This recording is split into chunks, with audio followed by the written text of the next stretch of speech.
Year ആയിട്ട് നിന്റെ പിള്ളേരും എത്തിയില്ലേ? ക്രിസ്മസിന്റെ ഹാങ് ഓവർ വരെ മാറിയിട്ടില്ലല്ലേ?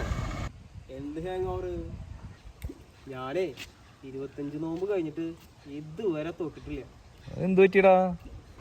ക്രിസ്തുമസിന്റെ പ്രസംഗത്തിന് അച്ഛൻ പറഞ്ഞില്ലേ, ക്രിസ്തു ഒരു ഡിസംബർ 25 മാത്രം പിറക്കേണ്ടതല്ല, ഓരോ ദിവസവും ഈശോ നമ്മുടെ ഹൃദയത്തിൽ ജനിക്കണമെന്ന്. അതുകൊണ്ട് ഞാൻ ഈ ലഹരി നോമ്പ് അങ്ങ് തുടരാമെന്ന് വിചാരിച്ചു. ഇരിക്കട്ടെ, ക്രിസ്തുമസിന് ഈശോയ്ക്ക് എൻ്റെ വക ഒരു സമ്മാനം. എന്തേ?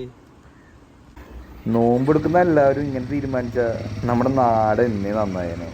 അപ്പോൾ ശരിക്കൊരു ഹാപ്പി ന്യൂ ഇയർ.